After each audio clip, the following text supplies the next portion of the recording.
నిన్న విశాఖపట్నం ప్రభుత్వ భవనాలను తాకట్టు పెట్టావు. నేడు రాష్ట్ర సచివాలయ భవనాలు తాకట్టు పెట్టావు. రేపు 5 కోట్ల ప్రజల ఆస్తుల్ని తాకట్టు పెట్టడానికి సిద్ధంగా ఉన్నావా? దానికైనా సిద్ధం అంటున్నావు? ఎవరు బాబుగాడు ఆస్తులని నువ్వు సచివాలయాన్ని తాకట్టు పెట్టావు? నీ తాడేపల్లి కొంపను తాకట్టు పెట్టు. నీ హైదరాబాదులో లోటస్ పాండ్ను తాకట్టు పెట్టు. ఇడుపులపాయలోని ఎస్టేట్ని తాకట్టు పెట్టు. కడపలోని ఎస్టేట్ని తాకట్టు పెట్టు. మద్రాస్, కోయంబత్తూర్ సముద్ర తీరాన ఉన్న నీ ప్యాలెస్ని తాకట్టు పెట్టు. ప్రజల ఆస్తులు తాకట్టు పెట్టడానికి నువ్వెవడవు? నీకెవరు అధికారం ఇచ్చారు? నవరత్నాల్లో చెప్పావా?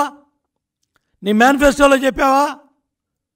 పాదయాత్రలో ముద్దులు పెట్టేటప్పుడు చెప్పావా? బొగ్గలు నిమిరేటప్పుడు చెప్పావా? దుర్మార్గంగా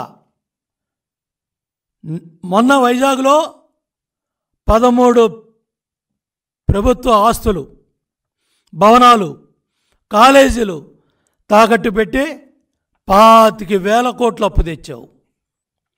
మద్యం పాపం సామాన్య ప్రజలు కాయ కష్టం చేసుకొని ఏదో సాయంత్రం పూట ఒక సీసా తాగే ప్రజల ఆరోగ్యాన్ని దెబ్బతీసి కొన్ని వేల మంది మహిళల తాలిబొట్లు తెంపి నాసిరకం మద్యం ప్రభుత్వ సీసాలో పోసి 1000 కోట్లు దోచుకుంటున్నావంటే జగన్ రెడ్డి నీకన్నా దుర్మార్గుడు ఈ భూప్రపంచం మీద ఉన్నాడా?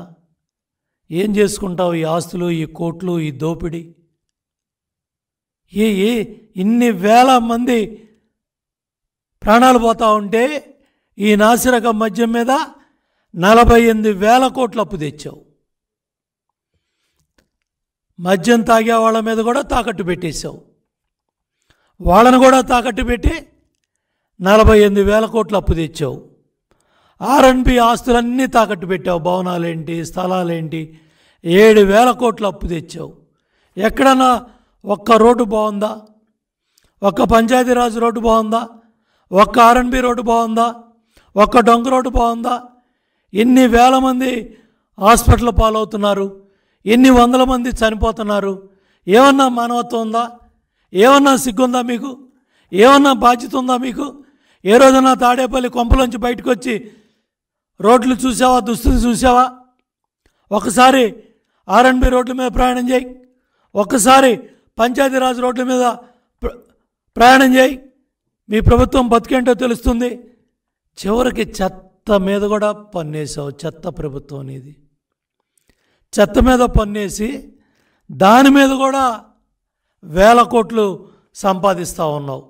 చెత్త మీద పన్నేసేవాడిని చెత్త ప్రభుత్వం కాక, చెత్త పనులు చేసేవాడు కాక ఇంకెవరి దుర్మార్గానికి పాల్పడతారు ఈ దేశంలో? ఈ రాష్ట్రంలోనే ఈ దుర్మార్గాలు జరుగుతున్నాయి. ఏ రాష్ట్రంలో కూడా చెత్త పనులు వేసి 1000 కోట్లు దోపిడీ చేయట్లా. ఇష్టారాజ్యంగా నిత్యావసర వస్తువులు ధరలు పెరిగిపోయాయి. ప్రభుత్వానికి కంట్రోల్ లేదు. నువ్వు కూడా దళారులతో కుమ్మక్కయ్యారు. మీ కమిషన్ల కక్కుర్తితో నువ్వు పెంచిన భారాలు 9 సార్లు విద్యుత్ ఛార్జీలు పెంచావు. 200 వచ్చేది 1000 రూపాయలు వస్తూ ఉంది. 3 సార్లు బస్ ఛార్జీలు పెంచావు. దగ్గర ఒక్కొక్క పేద కుటుంబం మీద, మధ్యతరగతి కుటుంబం మీద 8 లక్షల రూపాయలు భారం పడతా ఉంటే కళ్ళు తెరువు జగన్ రెడ్డి. ఆదివారం నాడు కొంపలో ఉంటావనే ప్రెస్ మీట్ పెట్టి మాట్లాడుతా ఉన్నా. టీవీలు పగలగొడతావు. నీ చెంచాలతో తిట్టిస్తావు. ఈ వాస్తవాలు దేనికి సిద్ధం? రాష్ట్ర సచివాలయాలను తాకట్టు పెట్టడానికి సిద్ధమయ్యావా? ఇవాళ మొత్తం తాకట్టు పెట్టి 370 కోట్లు తీసుకొచ్చావు.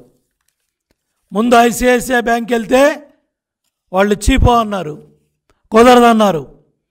చివరికి హెచ్డిఎఫ్సిలో తాకట్టు పెట్టి రిజిస్ట్రేషన్ చేసి 370 కోట్లు అప్పు తెచ్చావంటే ఇంతకన్నా దుర్మార్గం ఏమైనా ఉందా? అమరావతిలో ఇటుక పెట్టావా? తాత ముత్తాతల ఆస్తులు, తాత ముత్తాతలు ఇచ్చిన భూములు, 2 పంటలు 3 పంటలు పండే భూముల్ని సామాన్య పేద మధ్యతరగతి వర్గాలకు సంబంధించిన రైతాంగం 34,000 ఎకరాలు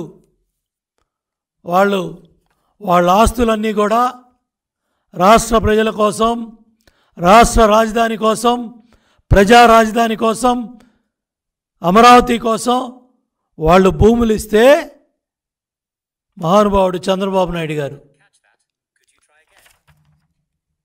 సెక్రటేరియట్ భవనాలు కట్టారు. 2017లోనే చెట్టు కింద ఉన్న పరిపాలనని, బస్సులో ఉండి పరిపాలన ప్రారంభం చేసిన రాష్ట్రాన్ని సెక్రటేరియట్ భవనాల్లో తీసుకొచ్చారు. నేలపాడులో మహానుభావులు రైతుల త్యాగాలతో హైకోర్టు భవనాలు నిర్మాణం అయినాయి. ఆ హైకోర్టు భవనాలు నేలపాడులో నిర్మాణం కాకపోతే ఇవాళ మాట్లాడే గొంతులన్నీ కూడా లేకుండా చేసేవాడి, ఆ గొంతులను కూడా నులివేసేవాడి. సోషల్ మీడియాలో రంగనాయకమ్మ గారి హోటల్ దగ్గర నుంచి సామాన్య మానవుడి దాకా, నిన్న గురజాల నియోజకవర్గంలో ఒక ఎస్టీ మహిళని మంచినీళ్ళు అడిగితే చంపేశారంటే, ట్రాక్టర్ పెట్టి తొక్కిచ్చావంటే ఎంత దుర్మార్గ ప్రభుత్వం నీది, ఎంత కిరాతక ప్రభుత్వం నీది, ఎంత ఫ్యాసిస్ట్ మెంటాలిటీ ఉన్న ప్రభుత్వం నీది జగన్ రెడ్డి. ఇవాళ ఈ భవనాలని, సచివాలయ భవనాలని రహస్యంగా రిజిస్ట్రేషన్ చేసి తాకట్టు పెట్టే హక్కు నీకెవరిచ్చారు జగన్ రెడ్డి? సమాధానం చెప్పు. ఆ భూములన్నీ కూడా అమరావతి రైతాంగం రాష్ట్రం కోసం ఇచ్చిన త్యాగాలు చేసిన భూములు. 1600 రోజులుగా బెళ్ళాంబెట్టలను వదిలేసి ఎస్సీ ఎస్టీ కేసులు పెట్టించుకొని జైళ్ళకి వెళ్ళి ప్రాణత్యాగాలు చేసి గుండెలాగిపోయి వాళ్ళు పోరాటాలు చేస్తూ ఉంటే వాళ్ళ భూముల్లో కట్టిన సచివాలయాల్ని తాకట్టు పెట్టే హక్కు నీకు ఎవరిచ్చారు? సిగ్గుందా? ఈ రాష్ట్ర ముఖ్యమంత్రి జగన్ రెడ్డిని నేను ప్రశ్నిస్తూ ఉన్నా, ఎవడిచ్చాడు నీకు అధికారం? ఇవాళ 12 లక్షల కోట్లు అప్పు తెచ్చావు. ఏం చేశావు ఈ డబ్బులు? చంద్రబాబు నాయుడు గారు 68,000 కోట్లు ఖర్చు పెట్టి రాష్ట్రంలో పెండింగ్ ప్రాజెక్టులన్నీ కూడా 62 ప్రాజెక్టులు పరిగెత్తించి 23 ప్రాజెక్టులు పూర్తి చేసి మిగతా ప్రాజెక్టులన్నీ పరిగెత్తించి 68,000 కోట్లతో ఇరిగేషన్ రంగానికి స్వర్ణయుగంగా పోలవరాన్ని 72% పూర్తి చేసి పట్టిసీమ నీళ్లతో 13 లక్షల ఎకరాలు కృష్ణా డెల్టాని బతికిచ్చి పురుషోత్తపట్నం ద్వారా గోదావరి జిల్లాలను బతికిచ్చి ఉత్తరాంధ్ర సుజల స్రవంతి పనులు చేసి పోలవరాన్ని 72% తీసుకెళ్ళి సంగండే బ్యారేజ్, నెల్లూరు బ్యారేజ్ పనులు పూర్తి చేస్తే గేట్లు పెట్టుకొని కులుకుతున్నావు. సిగ్గుందా జగన్ రెడ్డి నీకు? వెలుగొండను గాలికి వదిలేసావు. వెలుగొండ ప్రాజెక్ట్ ఎప్పుడో పూర్తయ్యేది, దాన్ని నాశనం చేసావు. అందరినీ సమాధానం లేదు. గాలేరు నగరిని గాలికి వదిలేసావు. తెలుగు గంగ ఊసే లేదు. రాయలసీమ లిఫ్ట్ గాలి కబుర్లు చెప్పావు. 68,000 కోట్లు చంద్రబాబు నాయుడు గారు ఖర్చు పెడితే 23,000 కోట్లు ఖర్చు పెట్టాను. నువ్వు ఒక్క ప్రాజెక్టు పూర్తి చేసావా? 12 లక్షల కోట్లు అప్పు తీసుకొచ్చిన ఈ ప్రభుత్వం ఒక్క ఇరిగేషన్ ప్రాజెక్టుని పూర్తి చేసావా? పోలవరం ప్రాజెక్టును పూర్తి చేసావా? రాయలసీమలో ఒక ప్రాజెక్టును పూర్తి చేసావా? ముచ్చుపర్రును గాలికి వదిలేసావు. రాయలసీమ ద్రోహిగా, రైతాంగ ద్రోహిగా ఆనాడు నీళ్ల కోసం నాగార్జున సాగర్ డ్యామ్ మీద 2 రాష్ట్రాల పోలీసులు వెళ్ళినప్పుడు గవర్నర్ నరసింహన్, కేసీఆర్ గారిని, హరీష్ని ఓ పక్క, చంద్రబాబు నాయుడు గారు నేను ఓ పక్క ఉంటే ఈ పంచాయతీ ఇక్కడ తేల్చలేదని ఉమాభారతి గారి దగ్గర ఏదైతే బచావత్తులో మనకున్న హక్కుల మీద ఢిల్లీలో చర్చ జరిగితే చాలా స్పష్టంగా చంద్రబాబు నాయుడు గారు ఆ రోజు ఏదైతే 811 టీఎంసీల్లో ఆంధ్ర రాష్ట్ర వాటా 512 టీఎంసీలు ఉన్నాయి. పక్క రాష్ట్రానికి 299 టీఎంసీలు ఉన్నాయి. బచావ్ ట్రిబ్యునల్లో 75 ఆ ప్రాంతాల్లోనే బచావ్ ట్రిబ్యునల్ చాలా స్పష్టంగా 811 టీఎంసీల్లో 512 299 టీఎంసీలు చాలా క్లియర్గా కేంద్ర జలవనరుల శాఖ కార్యదర్శి దగ్గర ఇరిగేషన్ మంత్రిగా నేను, ఆ ఇరిగేషన్ మంత్రిగా హరీష్ ఇద్దరం సెక్రటరీ దగ్గర సంతకాలు పెట్టాం. ఆంధ్ర రాష్ట్ర వాటా 512 టీఎంసీలు, పక్క రాష్ట్రం వాటా 299 టీఎంసీలు. 5 సంవత్సరాలుగా ముసుగు కూర్చున్నావు.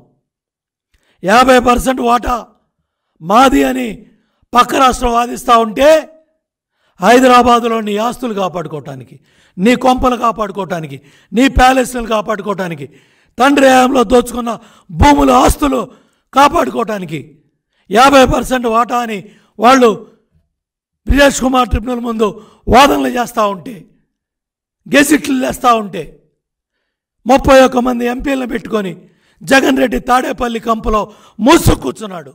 రాష్ట్ర రైతాంగ ప్రయోజనాల్ని తాకట్టు పెట్టాడు.